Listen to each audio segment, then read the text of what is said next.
Good evening, and welcome to the March 2021 e-meeting of the Dancing Cuckoos.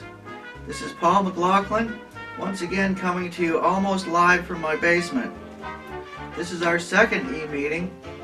The first one was in January and was a huge success. Last time I checked on YouTube, it had over 200 views. Most of these have been multiple viewers, so I estimate that it's been seen by about 15,000 so far. And thank you all for the rave reviews, and I hope tonight's e-meeting is just as good as the last one. But keep in mind that due to the time change, I lost an hour to work on it. Now the international anthem of the Sons of the Desert. We are the sons of the desert, having the time of our life, marching along 2,000 strong, far from our sweethearts and wives, God bless them. Tramp, tramp, tramp, the boys are marching, and dancing to this melody.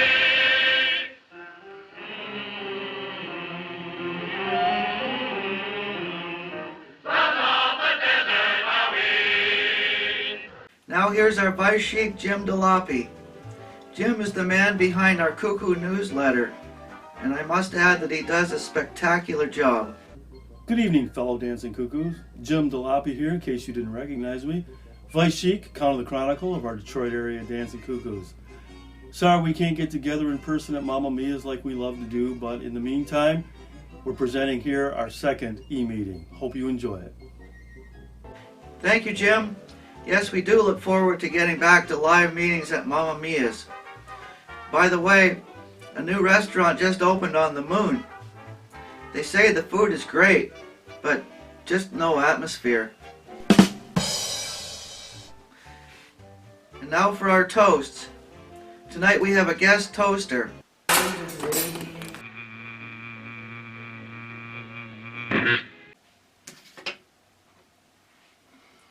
To Stan Laurel. Remember the old adage. You can lead a horse to water, but a pencil must be lead. To Babe Hardy. Well, here's another nice mess you've gotten me into. To James Finlayson. Go! To the ever-popular Mae Bush. And do you appreciate it? Do you? Ha! Ha! You want to take the first chance to run out to the convention. Convention. You'll go to the convention over my dead body. I'll put you in jail first. And you too, with the rest of the sons of the... Oh, the sons of the desert. To Charlie Hall. This is more than I can stand.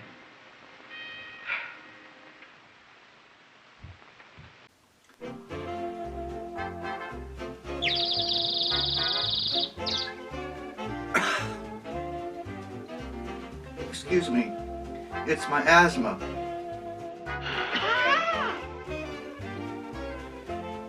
Thanks to our guest toaster.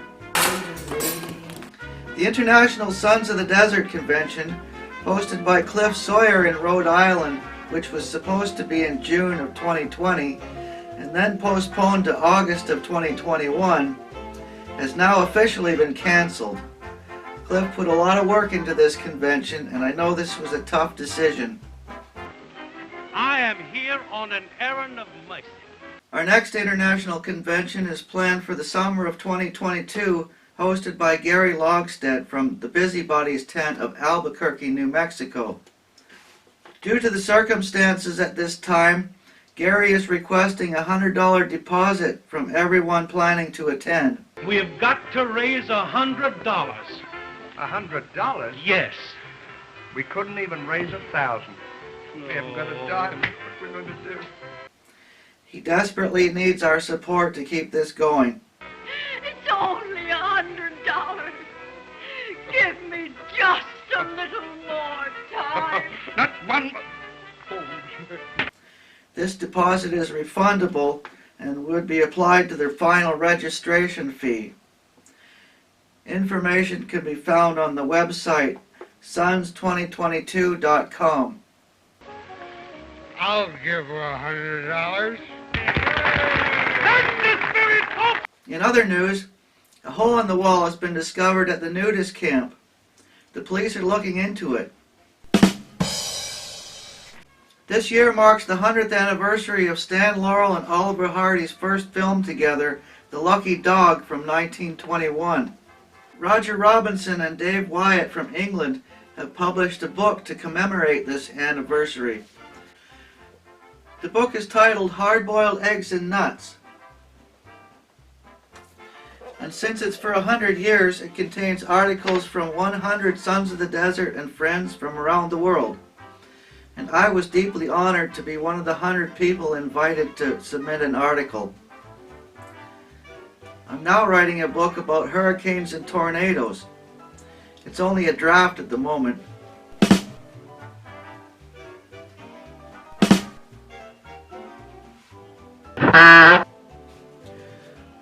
For the most up-to-date cuckoo news, please check our Facebook group page. As usual, we have some surprises tonight, including a clip from Bullhunks featuring Oliver Hardy's fine singing voice. We showed this at a Cuckoos meeting a couple of years ago and it received a thunderous round of applause. And we also have a cartoon starring Betty Boop. And at our last E-meeting we showed Laurel and Hardy's Laughing Twenties by Robert Youngson. Tonight's feature is the sequel to that film, The Further Perils of Laurel and Hardy. Thank you all for joining us tonight. Thanks again to our guest toaster. And I hope you all have a swell time and enjoy the show.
I'm Chili Dilly, the personality pickle.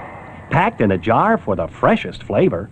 Served cold in a sack for you to savor. So dainty to eat, no muss, no fuss. An ideal snack for all of us. Crisp, tender, and tasty with a bit of spice. Buy one now. Taste how nice. Snack bar clerks will knock themselves silly, speeding your order for a real Chili Dilly.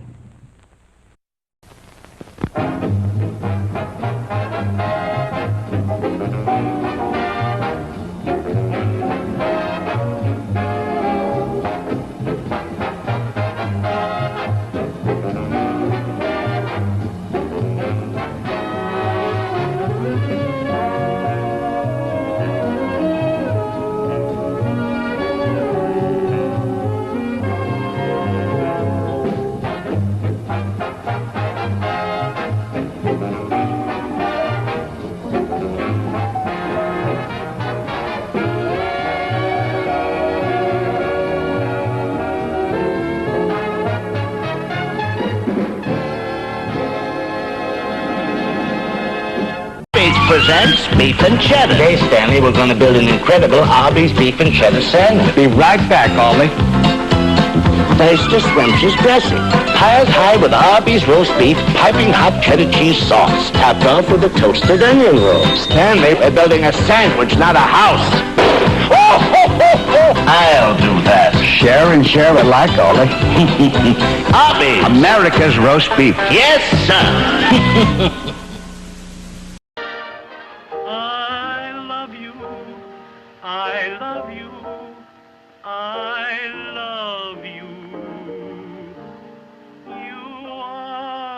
Ideal of my dreams. I always knew 'twould be someone like you. I've loved you forever, it seems. For years in my mind's fondest fancy, a picture of your face I drew, and I knew you somehow when I met you just now. The ideal of my dream.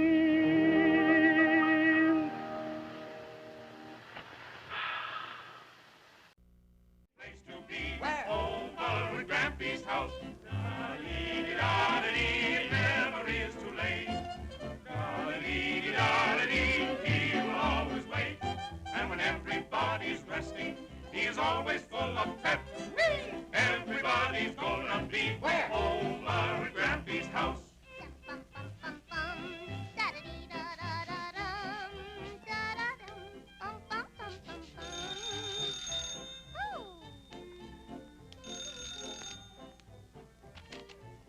Betty Boop. Thank you. Dear Betty, I'm giving a little party. Come right over, bring the gang. Grampy! Woo! Such a darling. I'm on my way to Grampy's. Always such good company. It's the only place to be. Over at Grampy's house. Oh, I'm on my way to Grampy's. For he always treats me nice. Always something on the ice. Where? Over at Grampy's house. Da-da-dee-da-da-dee-da.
That must be Betty and the gang.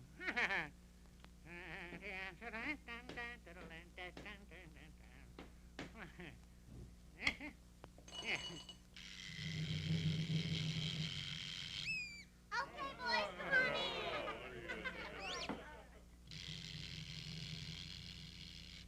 Hello, Grampy dear. I brought you some company. How do you do? Howdy. Howdy. Hello. Hiya, Grampy. Hello. How'd you do, Grampy? Hey! Come on, folks. Have some punch. What an idea. Yeah. Thank you. Yeah. Thanks. Down the hatch.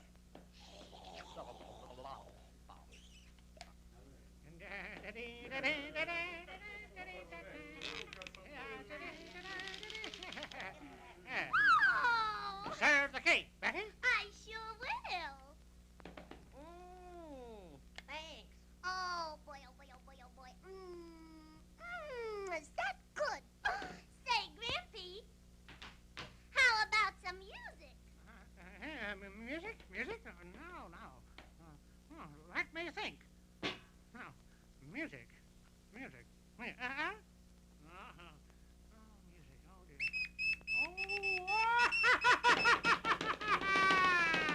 I've got it.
I can't play without it, explains Oliver.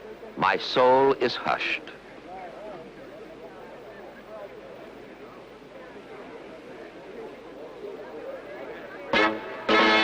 So, with immortal music ringing in our ears, we begin our cavalcade of classic comedy moments, unseen for 40 years.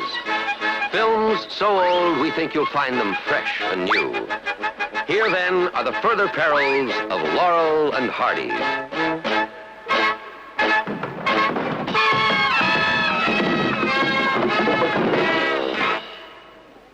A Mack Sennett bathing beauty appears to pose prettily for Charlie Chaplin on a summer afternoon in 1915.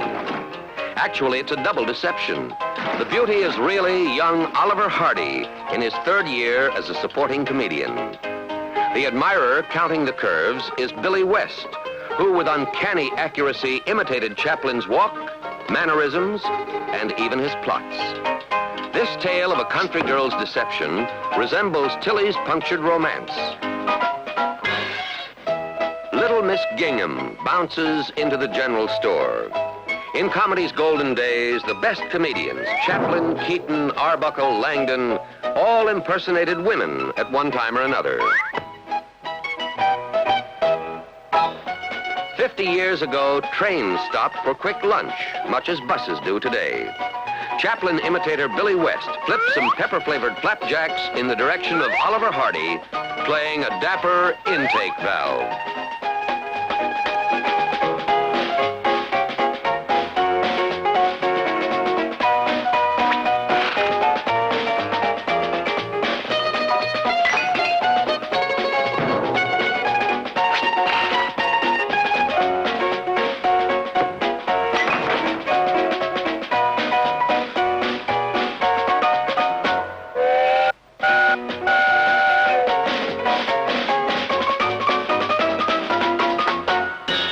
In his day out, Oliver Hardy played what was long his customary role, that of the pompous heavy, with brows and mustache so thick they almost hid his cherub face.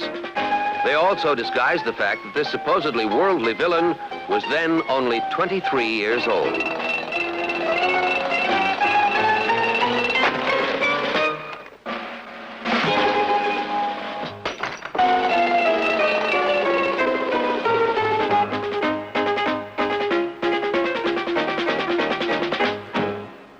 In 1918, Stan Laurel was featured in Just Rambling Along, an improvisational comedy, which meant that the actors were sent out with a two-line script scrawled on the back of an envelope and told to build it from there. Quick-witted Stan was brilliant at ad-lib wordless comedy. Note this bit with another beginner who was to become a silent comedy star, Charlie Chase.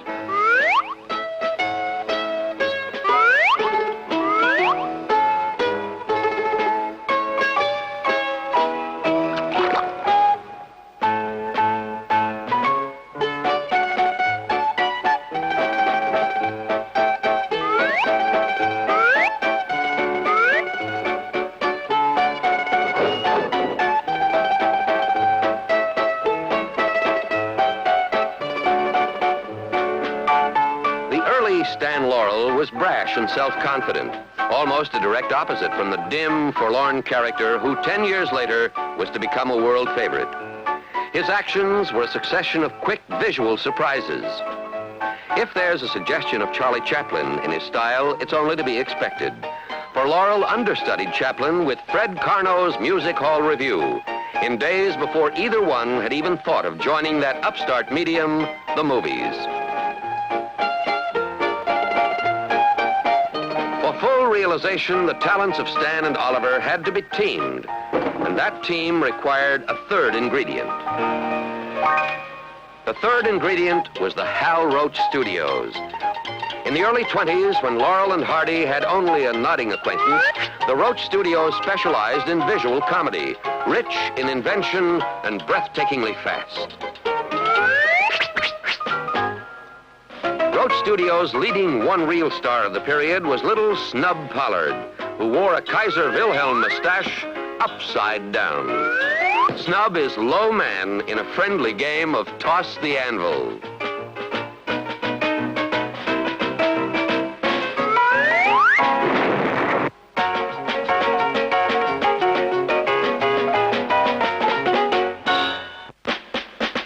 Snub Pollard's comedy Stage Struck is a nostalgic look at the stock companies which once toured the sticks, made at a time when these primitive shows were still part of the American scene. Snub and fellow patriots had to hold the scenery together while winning the Civil War.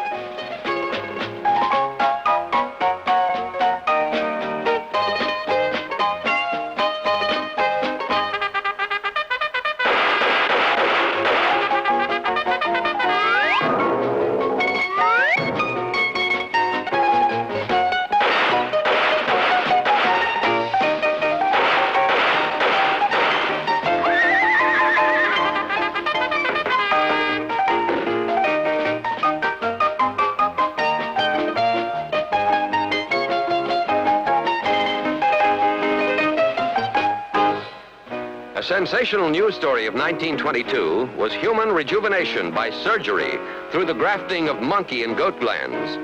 The once exhausted Snub emerges a paragon of pep and finds his newly installed monkey glands of immediate use in riding the streetcar. Their value on the subway would be beyond estimate.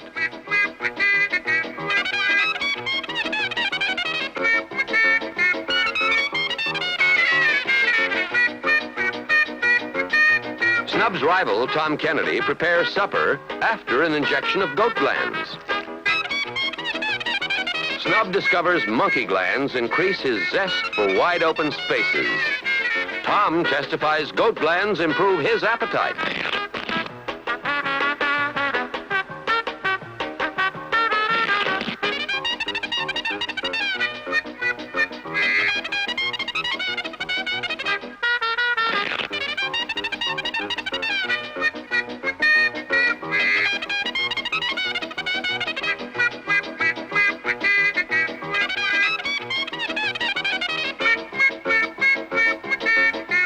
Goat glands versus monkey glands, a breakthrough in science.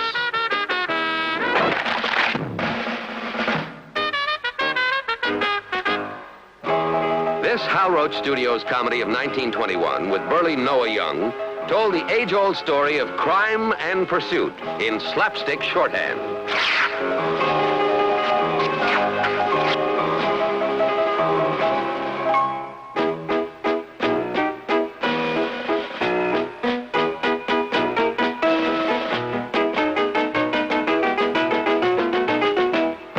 A Mother's Goodbye.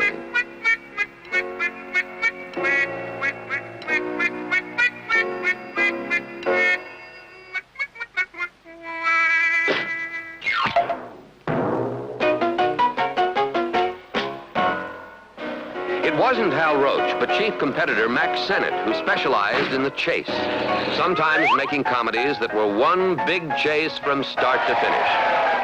However, the Hal Roach Studios could whip up a pretty good chase, too, as here in Young Oldfield, with the aptly named Charlie Chase behind the wheel.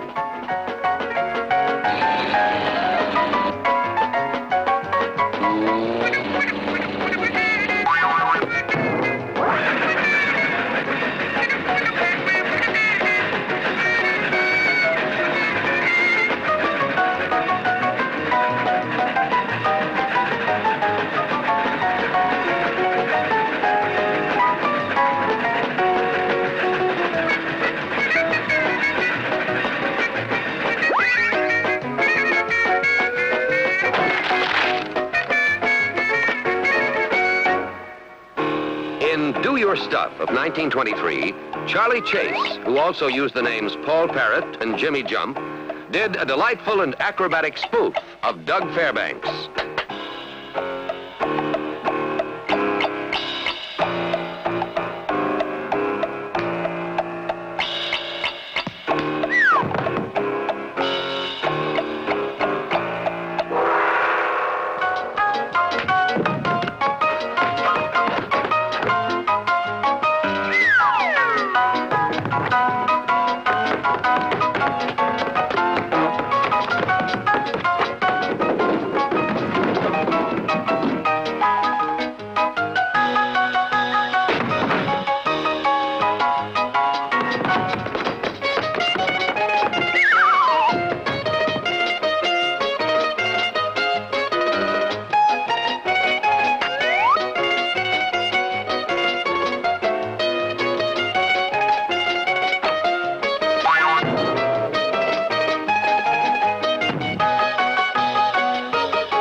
is a caveman swain in the early and rare Flying Elephants, which might be called a Laurel and Hardy comedy, except that Stan and Ollie operated mainly as soloists and hardly at all as a team.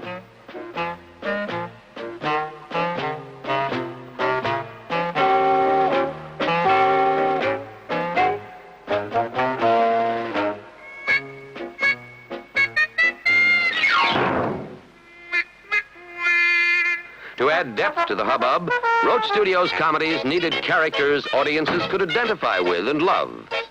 The time was growing ripe for Laurel and Hardy, who individually had been underfoot for years.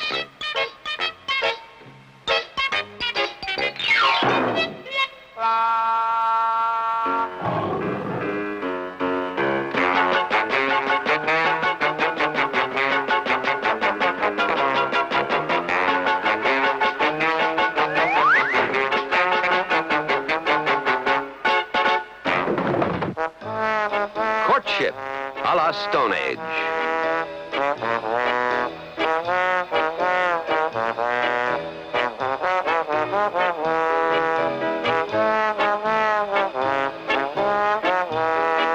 Look, murmurs Oliver, the elephants are already on the wing to Capistrano.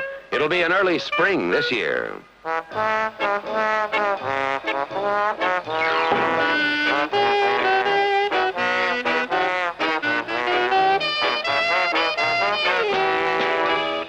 Fishing, a la Stone Age.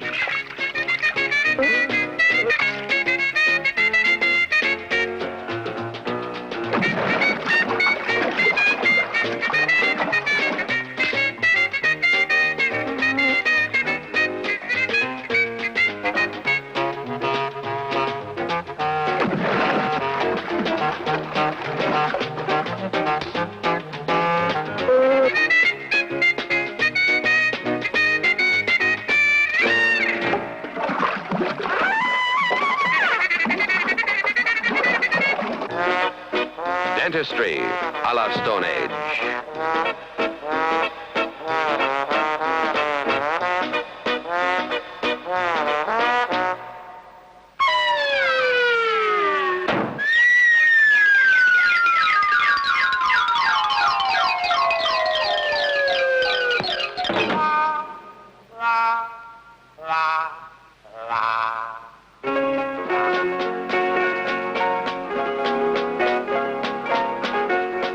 Friendship, a la Stone Age.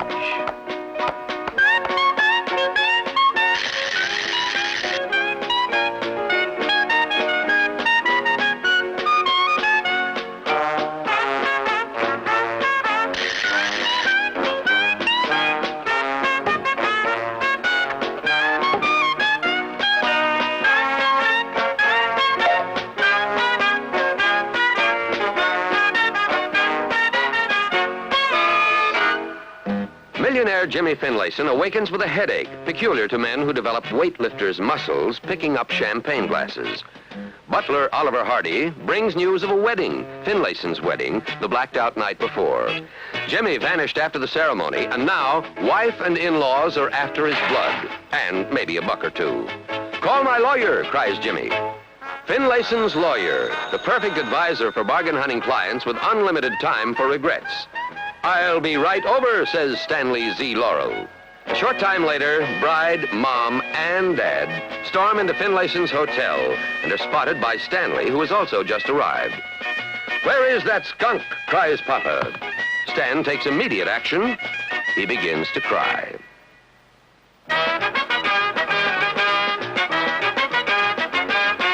Stanley sounds the alarm. They're trapped. If this marriage was made in heaven, Finlayson may soon be visiting its place of origin.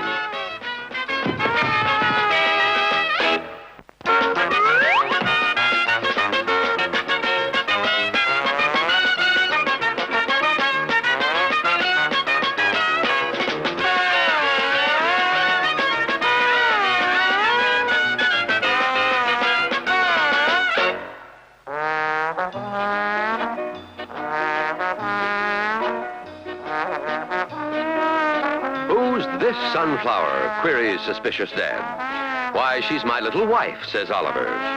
When I find that petrified playboy, I'll shoot off his ears, threatens Papa.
Much of the classic comedy of the 20s was photographed out of the studio on natural locations, a practice that is again popular today. This was the Pike Amusement Area in Long Beach, California, at a time when knees were just beginning to peek out from under the flapper's ever-shortening skirt.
Pursuit careens to the fun house, which in the 20s was filled with gadgets to make insurance adjusters blanch.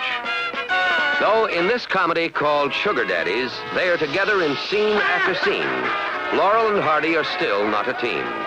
They have almost no chance to play against each other, and the addition of their old friend Jimmy Finlayson makes them a threesome.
a tense courtroom, Judge Foozle sentences cutthroat Nash the Slash to a most unpleasant form of necking. I'll escape, and when I do, I'll come around and cut out your tonsils, cries Nash the Slash, who likes to work by direct incision. Detection Central gets an anguished cry for protection as Nash the Slash escapes at once. The chief calls Operative 01 and 02. From this moment on, Laurel and Hardy were a team.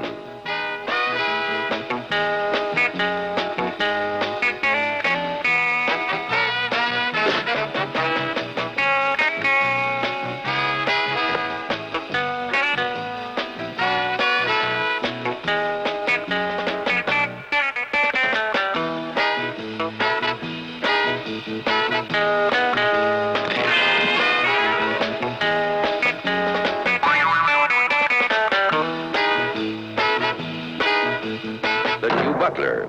He's Nash the Slash.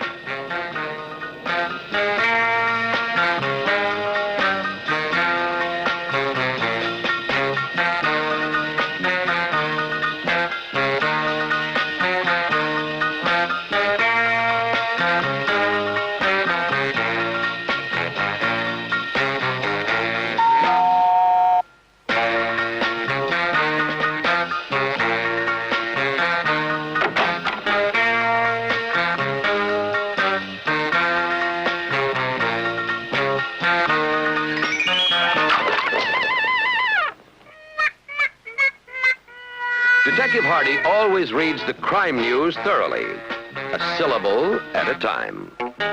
Say, does this fellow look familiar to you? He asked Stan.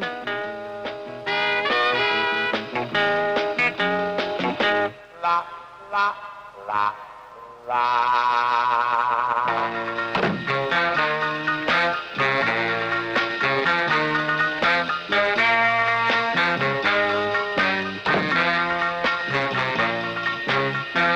Instant recognition. That's Nash the Slash. There are foul deeds afoot.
Quick, Stanley, the handcuffs.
Flash the Slash has one weakness.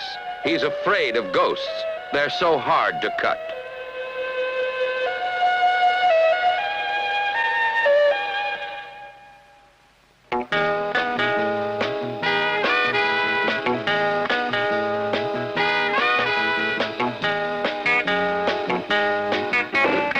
Now, where to put the momentarily subdued Slasher? Why, in the closet with Oliver, of course.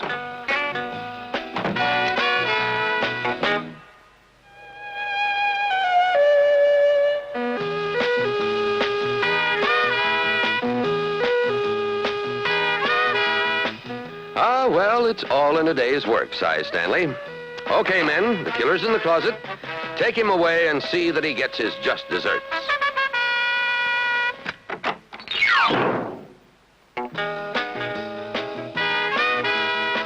So, 40 years ago in this short film called Do Detectives Think, Laurel got the glory, Hardy got the black eyes, and the mold was set for an immortal comedy team.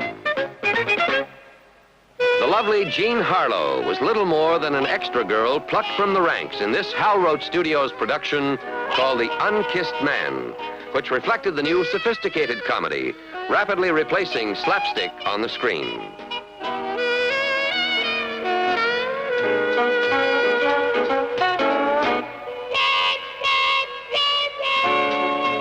The doctor trying to say no is Bryant Washburn, once a leading matinee idol, who was as surely sliding to oblivion as Harlow was destined to skyrocket to stardom. The very next year, she and her low-cut gown were to create a sensation in Hell's Angels, produced by Howard Hughes.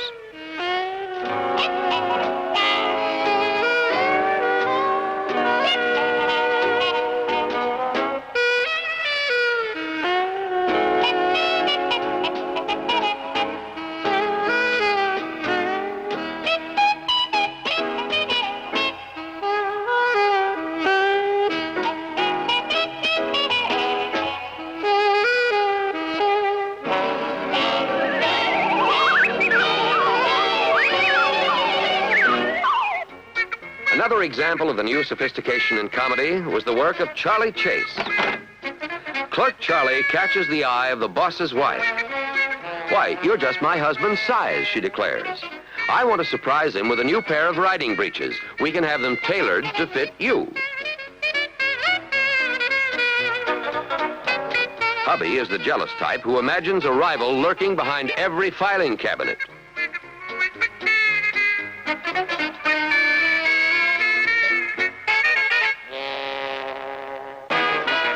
Time for lunch.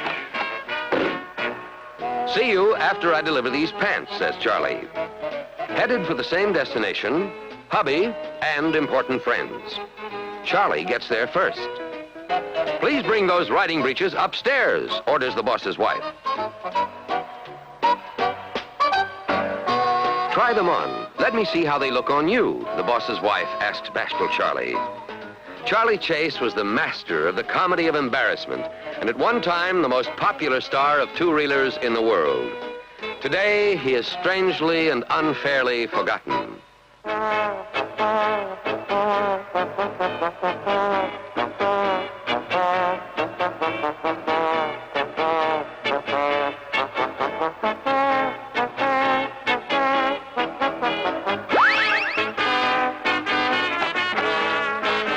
The boss spots Tom Dugan, the neighborhood private eye. "There's a strange man in my house. Get him out quietly. I have influential guests. There must be no scandal."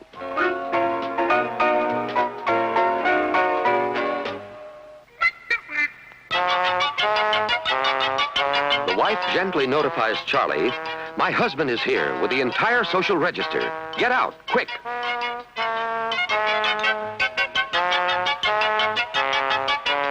Pampered Pamela, who pants for pants.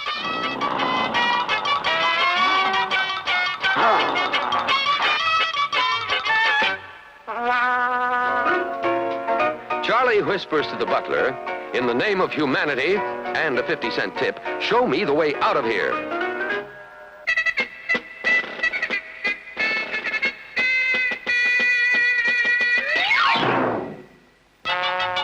Enter Detective Dugan. Pamela Stool Pigeons. Aha, deduces Detective Dugan. Half a pair of pants. Or one pant. This could be a clue.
Canine raspberry.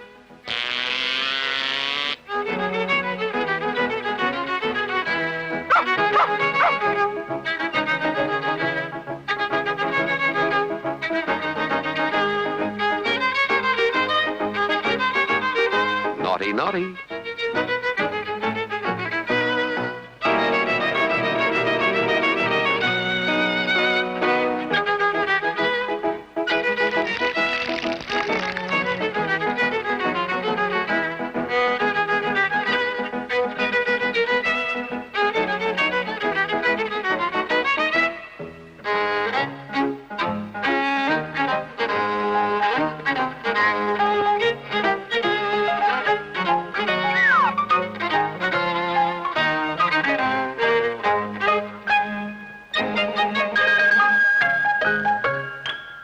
You have no trousers, whispers the host. Says the butler, I certainly have. Look.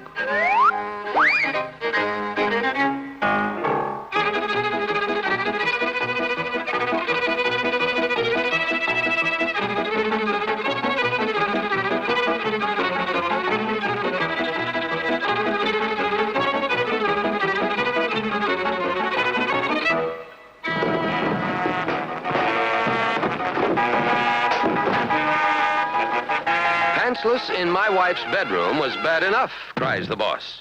But pantsless under my dining room table, that's going too far.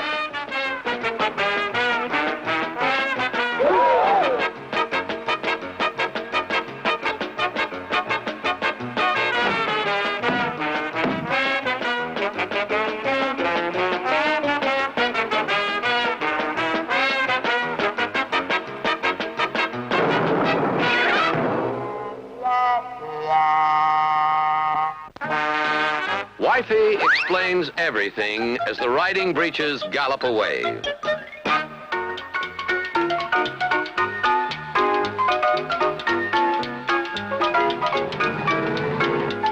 Exactly on time.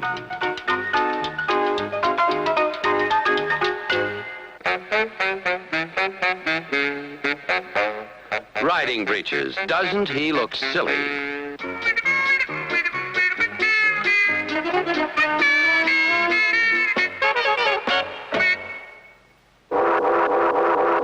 Laurel and Hardy combined the heedless slapstick of the old short comedies and the well-developed characters and slower pacing of the new.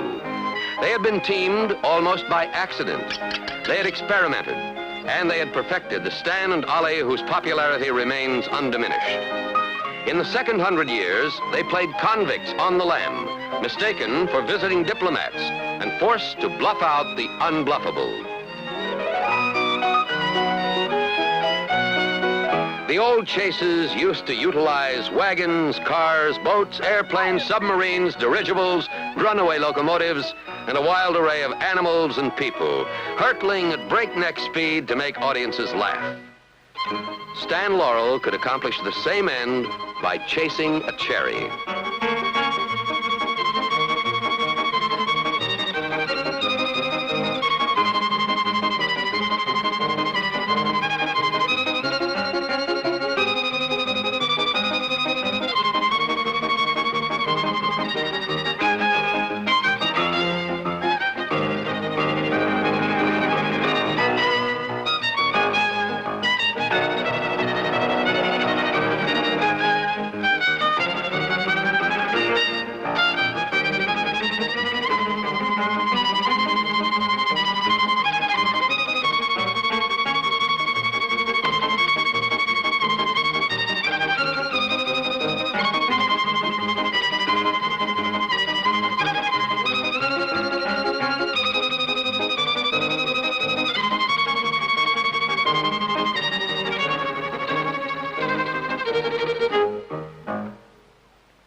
Comedy Leave 'Em Laughing touched upon one of the unpleasant facts of life, the midnight toothache.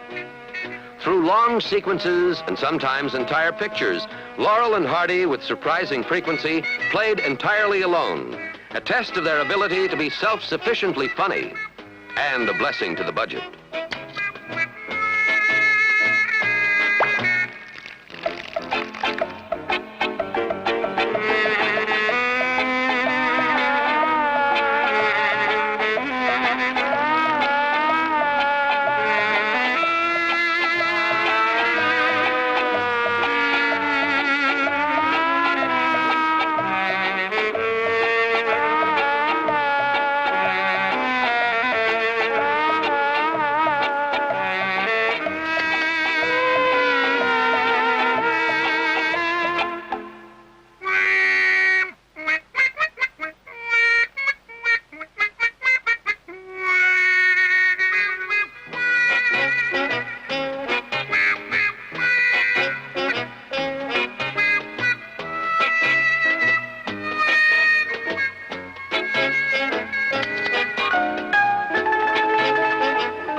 Stan and Ollie explore the perils of lunch.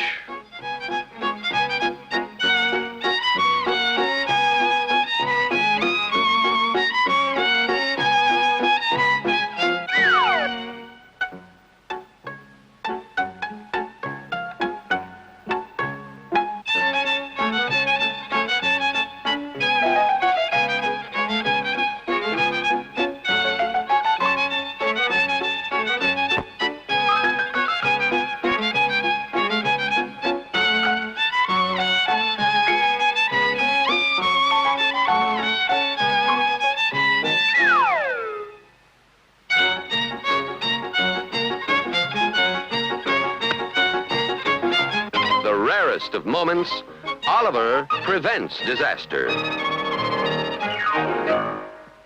Of all occupations, which one would seem most unlikely for Laurel and Hardy? Grave robbers? Well, that's just what they are in habeas corpus. Since the graveyard gate is locked, they'll have to scale the wall.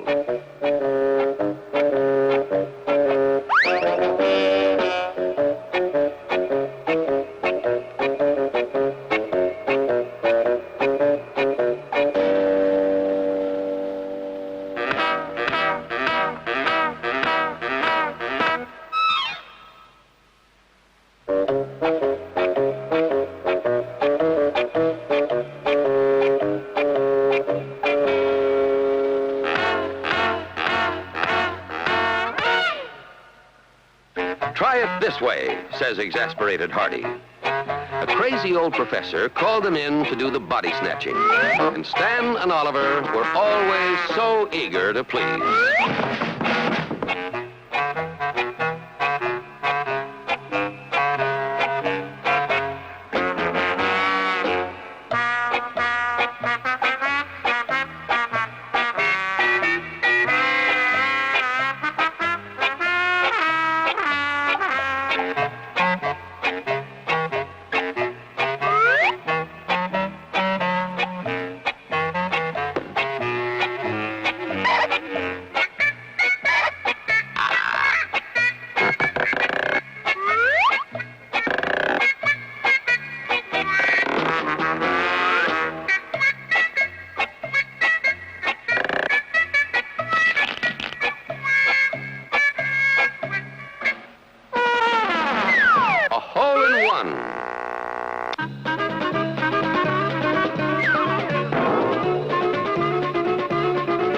Go ahead and dig, commands Oliver. I'll protect you.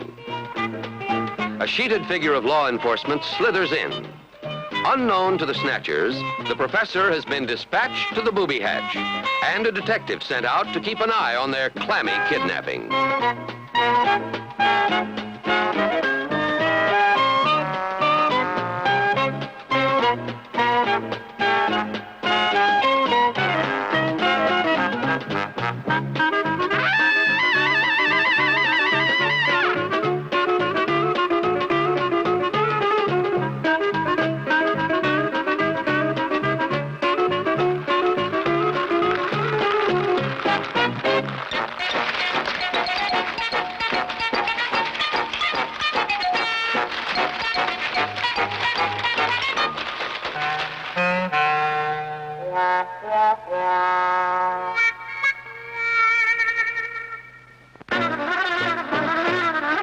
Imperiled by a battling bat.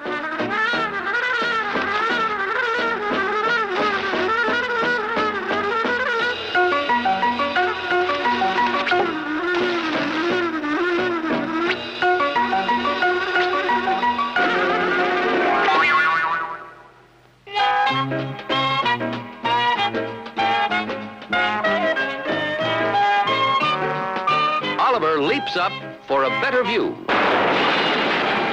And gets it.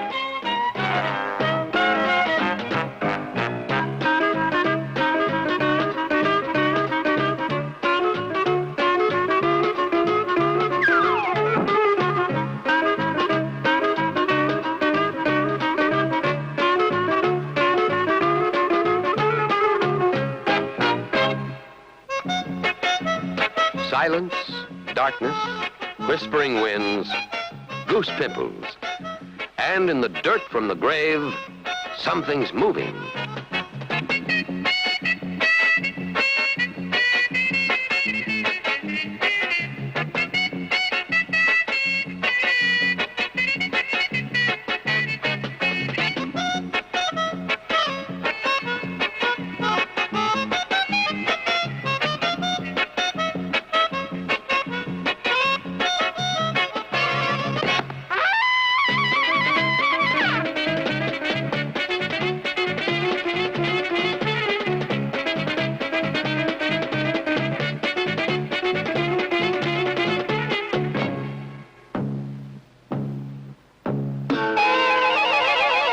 I'll teach him a lesson, figures the detective.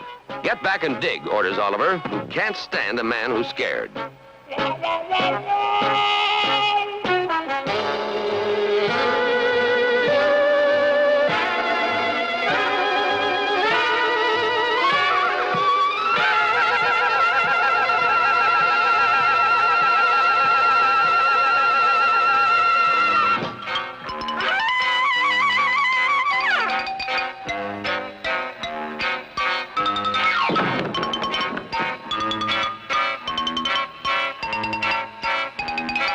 Stan return? Never. The detective substitutes for the body. If I want a job done, I always have to do it myself, complains Ollie.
Where's the body?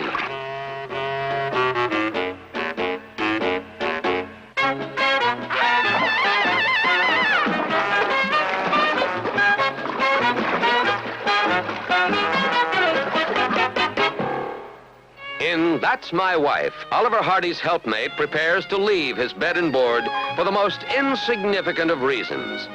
How more insignificant can you get than Stan Laurel? Stan came for an overnight visit. He's been planning to depart for months. I'm through, says the wife. But honey, reasons Oliver, if we part, Uncle Bernal will disinherit us. Mrs. Hardy has a word, deleted, for Uncle Bernal.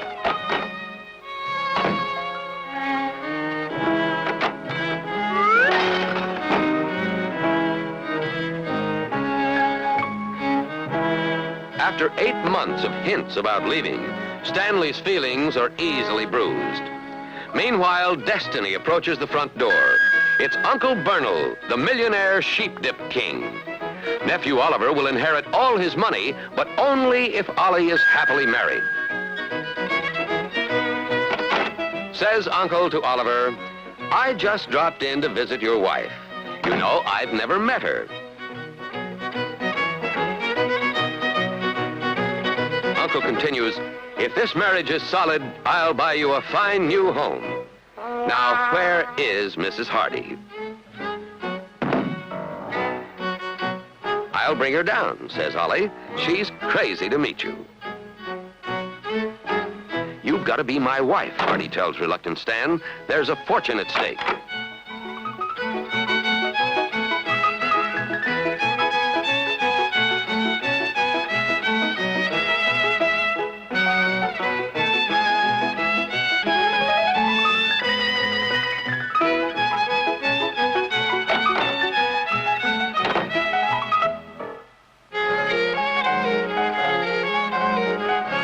Something's missing.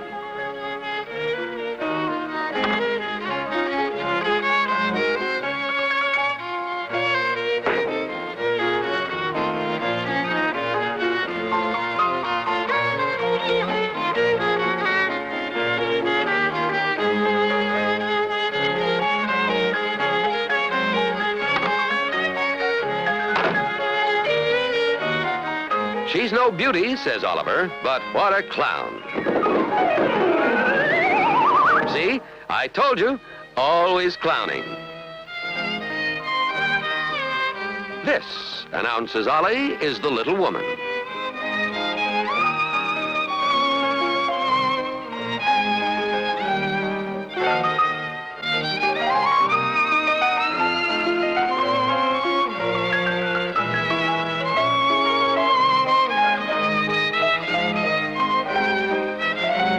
She's clowning again, says Oliver.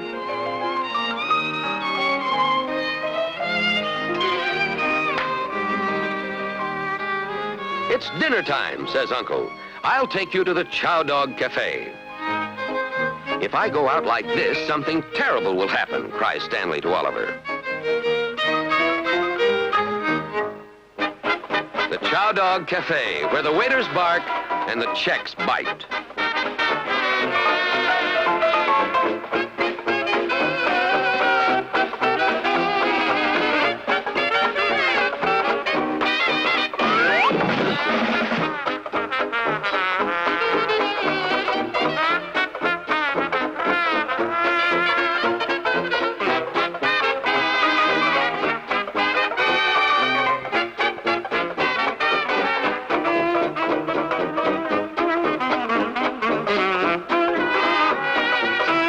Ollie explains, I always carry a dumbbell for my spare time exercises.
Asks the intruder, didn't I meet you at the flea circus in Palm Springs?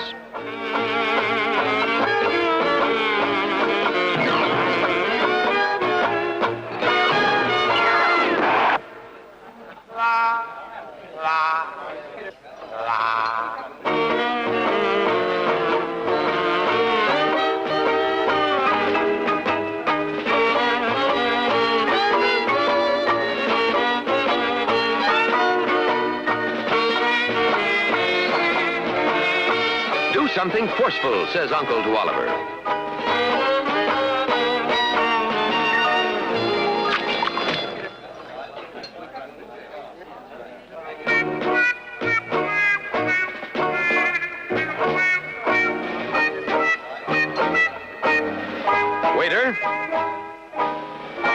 check, and a bowl of soup to take out.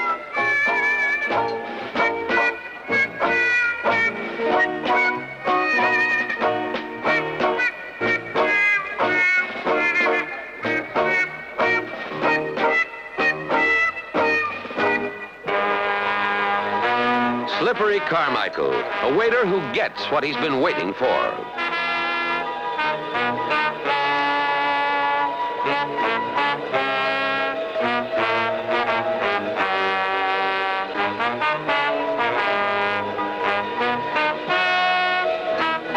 Don't worry, we'll find your necklace. I'll have everybody here searched, assures the head waiter. Time to dump the evidence.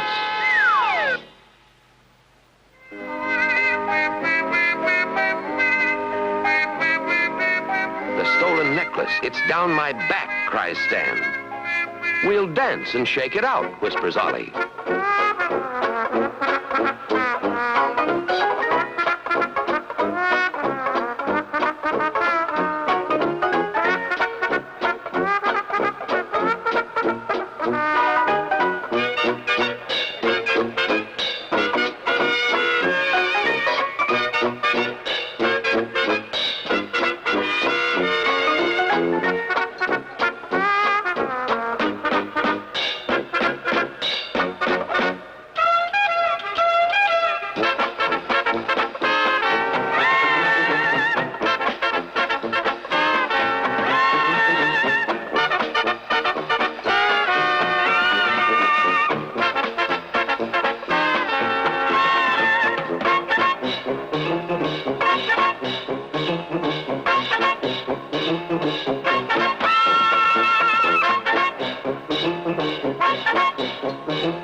Says the band leader, we allow every kind of dancing here, but that kind.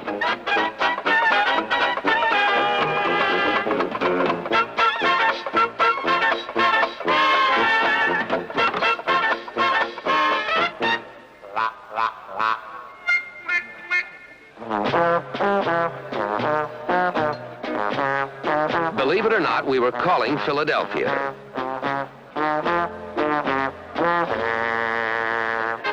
Found on the dance floor.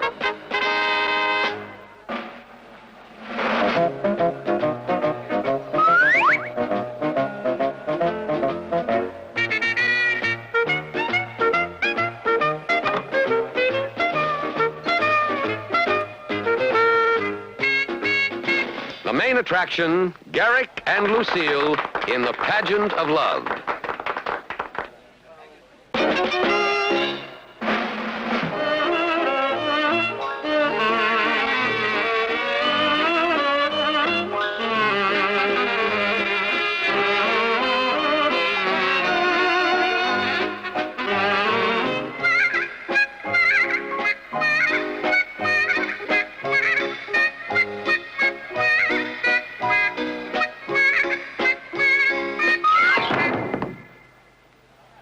Uncle Bernal can take no more.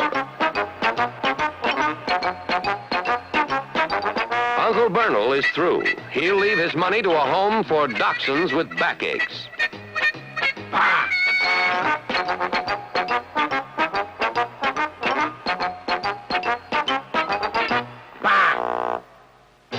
Poor Oliver. He's lost his wife. He's lost his fortune. What can happen to him next?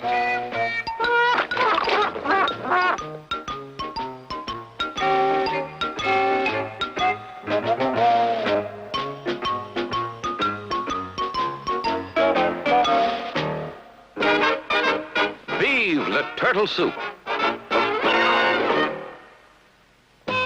Some people are followed by good fortune, some by bill collectors. Continuing their further perils, Stan and Ollie are followed by a goat.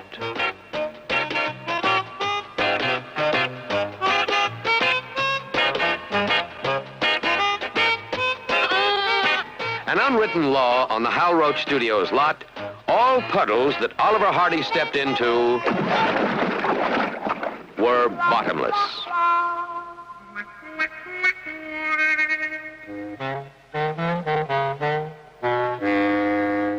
Nearby, a pet shop owner discovers his prize goat has either strayed or been kidnapped. Meanwhile, Laurel and Hardy are adjusting to a new roommate.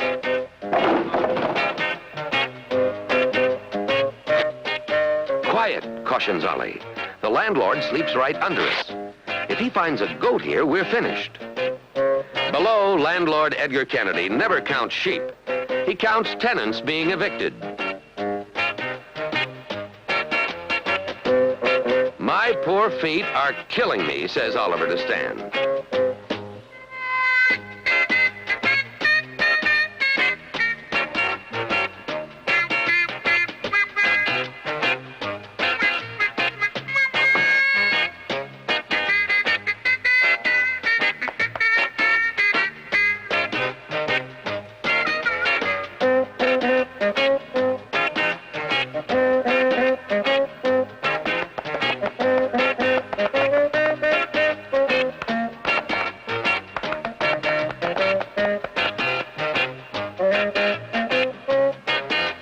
Says Stanley, scratch my back.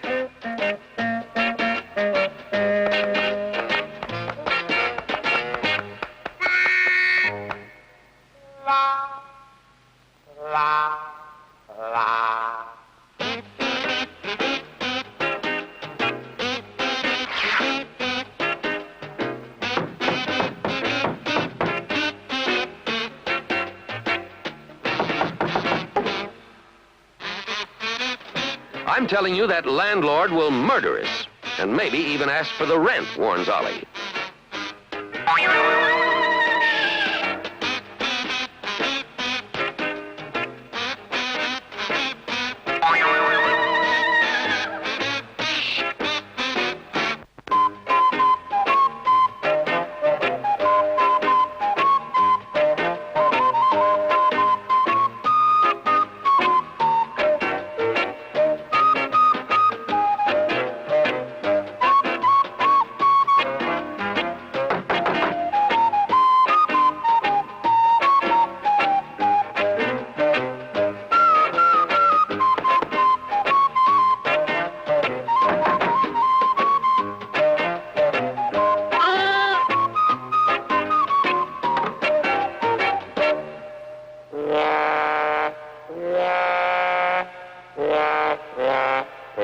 I want you guys to know this is a respectable hotel, says landlord Kennedy.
If you must exercise, exercise quietly. Watch me, instructs Oliver.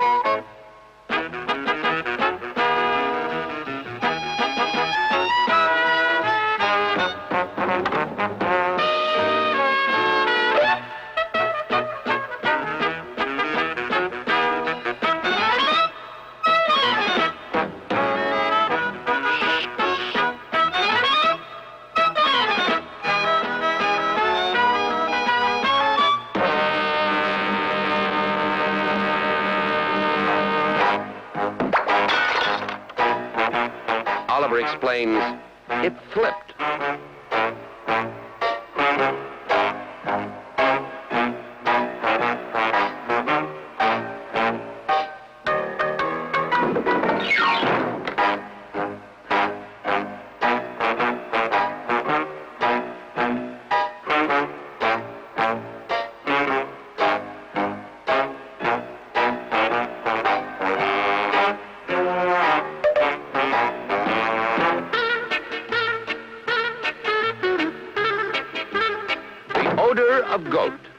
natural fragrance which boy and girl goats find fascinating, but which has very little appeal for anyone else.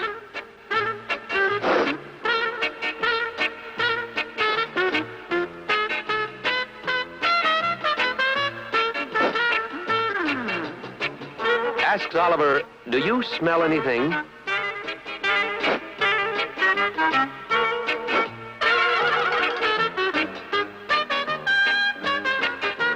Answers Stanley, "There sure is a tang in the air." "It's the goat," cries Ollie. "We'd better give that goat a bath," commands Oliver. "And if her smell doesn't improve, you and goat will get."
Charlie Hall, the midnight caller. "It's the landlord again," cries Ollie.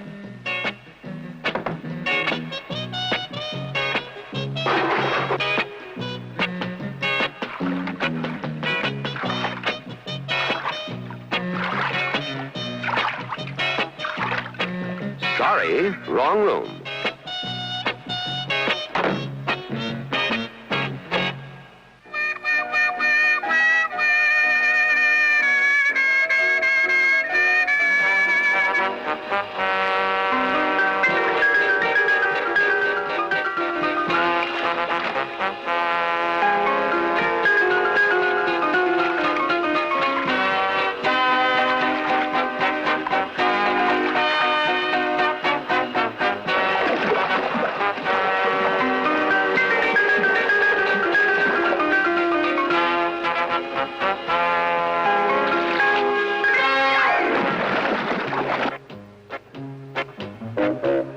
Another in a long and honored series, The Great Water Fight.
Enter the law.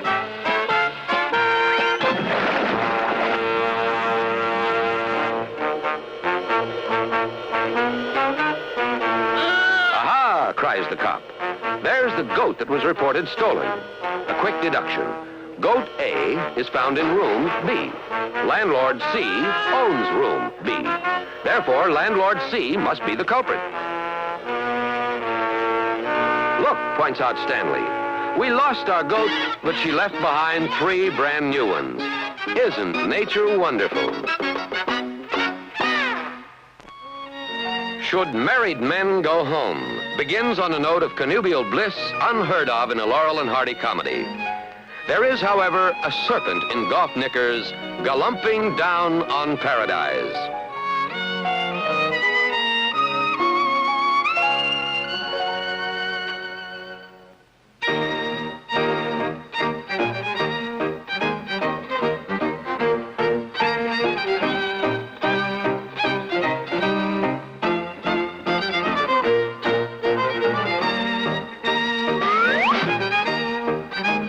Make a sound, he'll stay for hours, warns Oliver.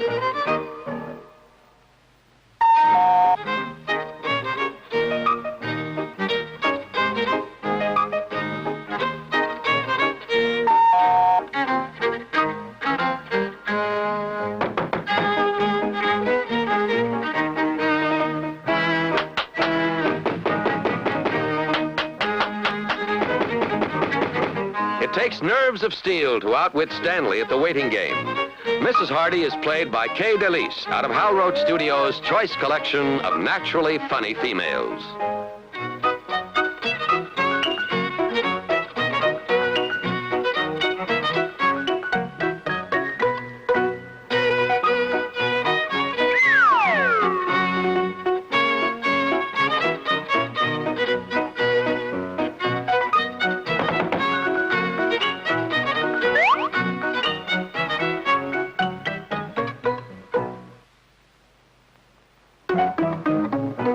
Peekaboo.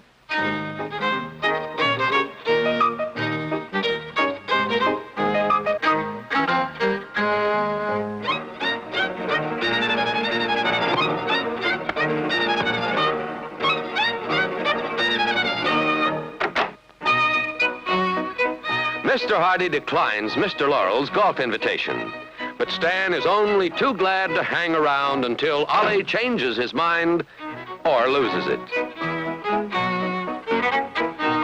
The new Victrola. Can I play Paul Whiteman? Asked Stanley. Imagine my embarrassment.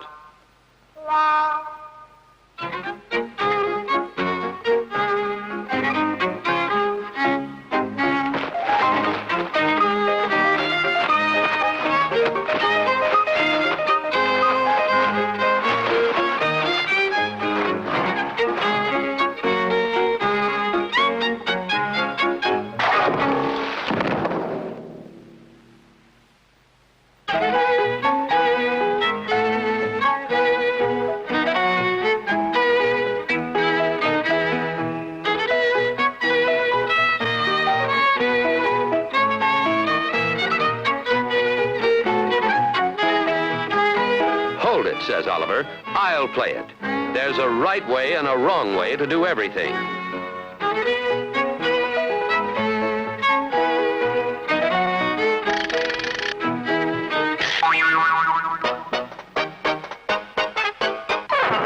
Wrong way.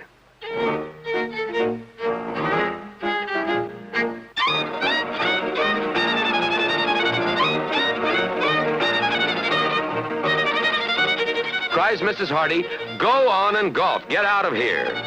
By merest coincidence, Ollie happens to have his golfing togs just beneath his lounging robe.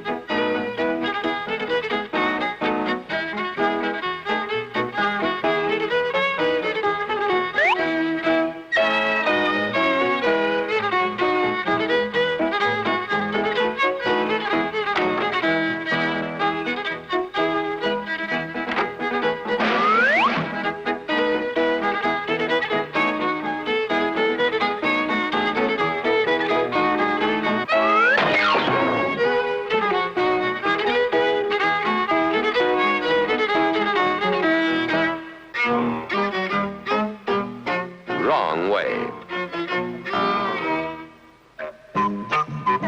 Deliberate Stan, the coarse curse.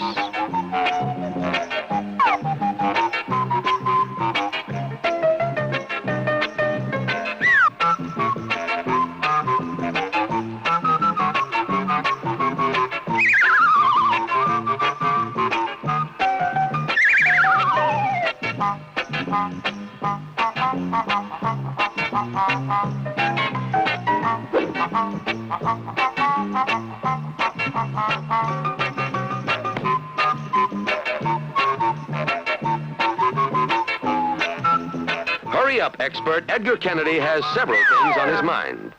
One of them was his hairpiece. Edgar used to cut his own hair. Now he makes his own wigs.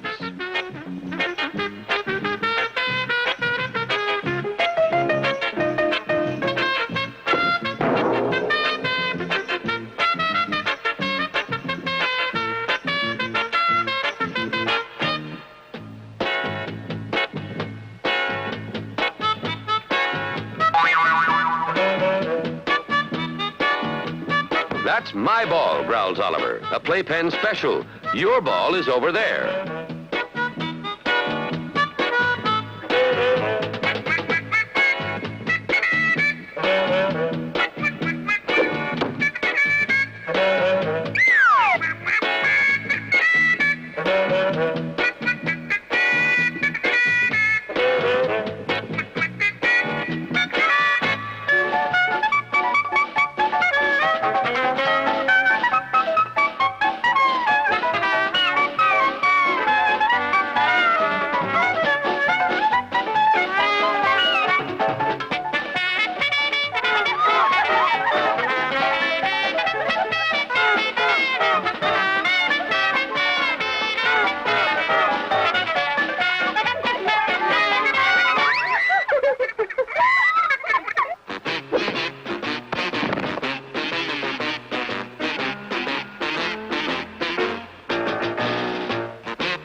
Says Stanley, staunch defender of the rules. Ball must be played from where it lies, no exceptions. Voice over for those who have forgotten how to read.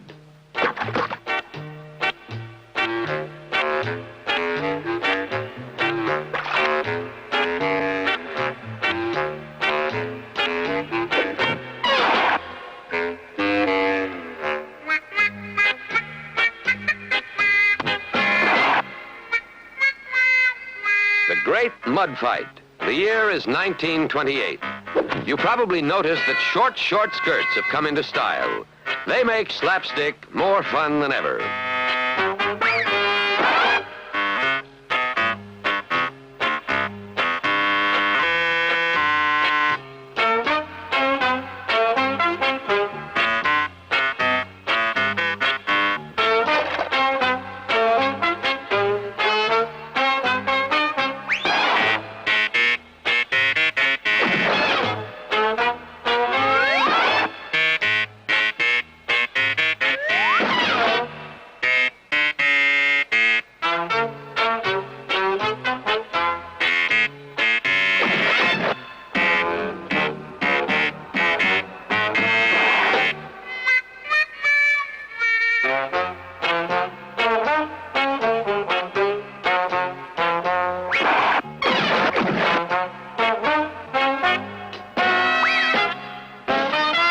Keep clean. There's a right way and a wrong way, points out Oliver. Wrong way.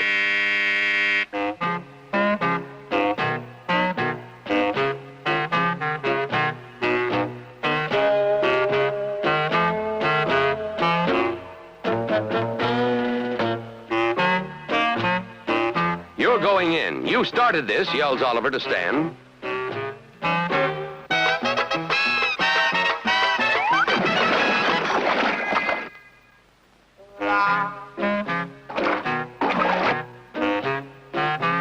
Come in here this minute, cries Ollie.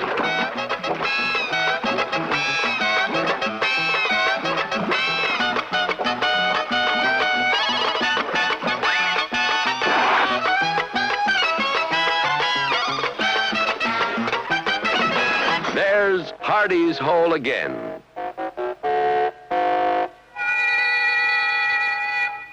Serves you right, says Stanley.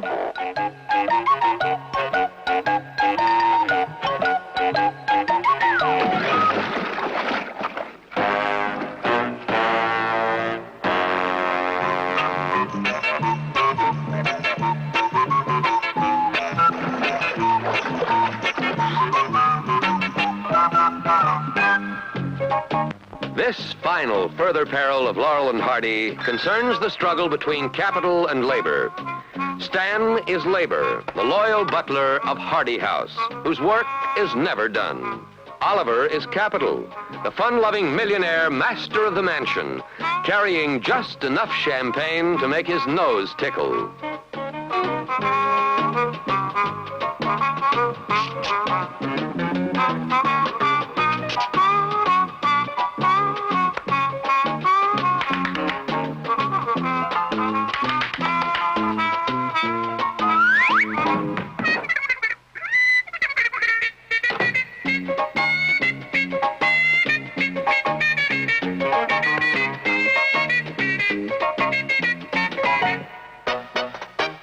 It's bedtime, but Oliver has returned from mad revels in Babylon, Long Island, that is, and he'd rather play.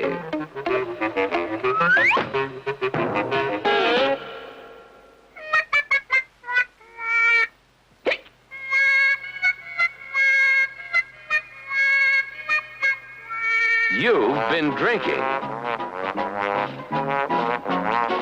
Oh.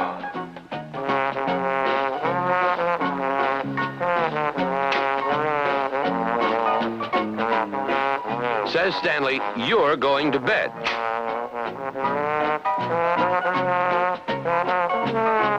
I'll go to bed, but you've got to catch me first, calls running Oliver.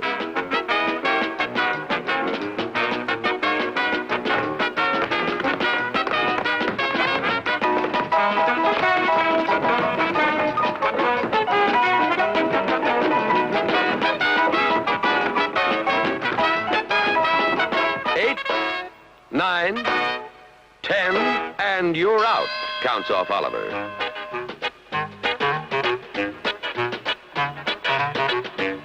Stanley whimpers, I was only trying to do my duty.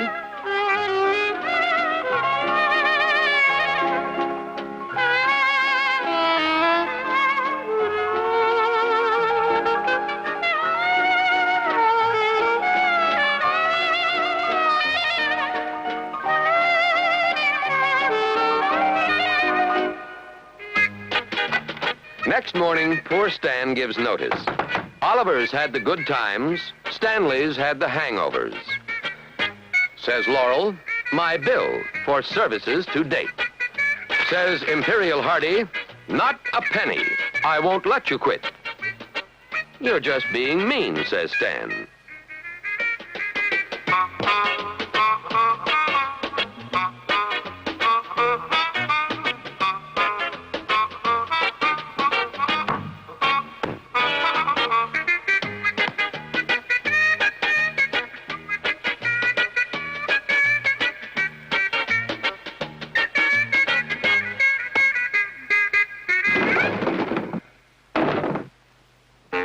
Warns Oliver, be careful, this stuff is priceless.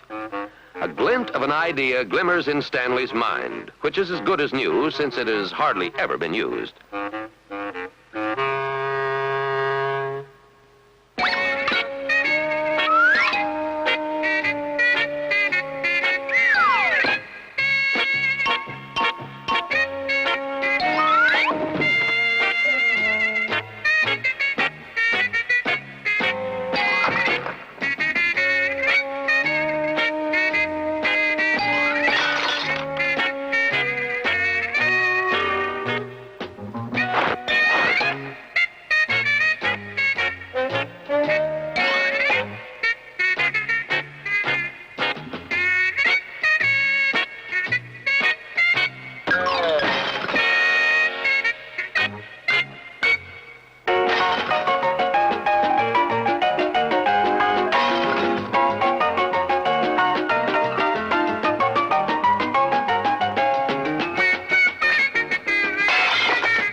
face first into a nice, creamy birthday cake, which just happened to be lying around the living room.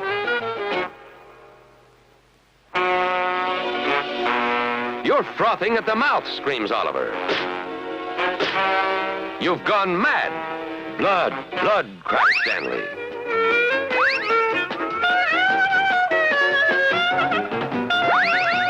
The Hardy Fountain, decorated with life-size head sculptures of the great man.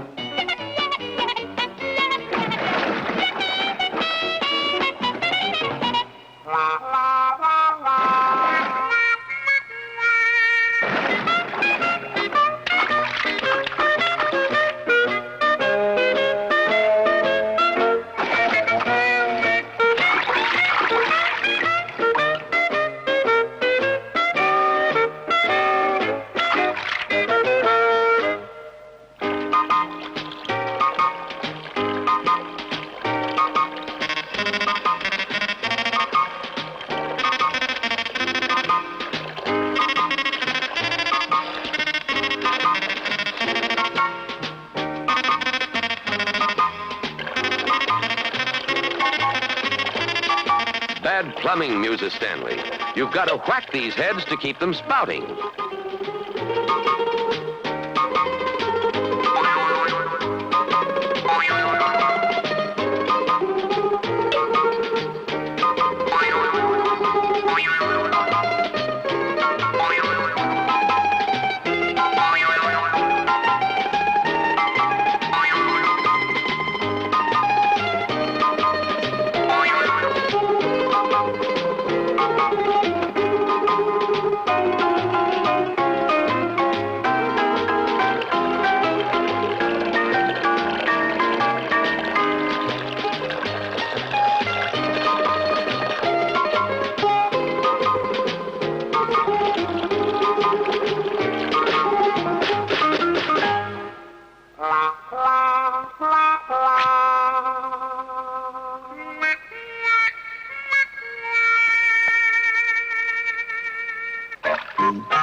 Says Oliver, let's forgive and forget and be pals again.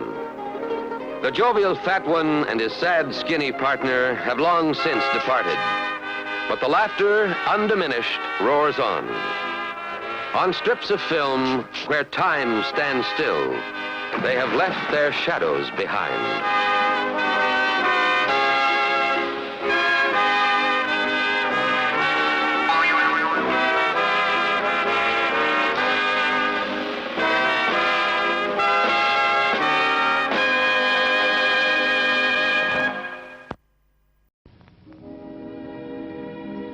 And now, folks, it's time to say goodnight.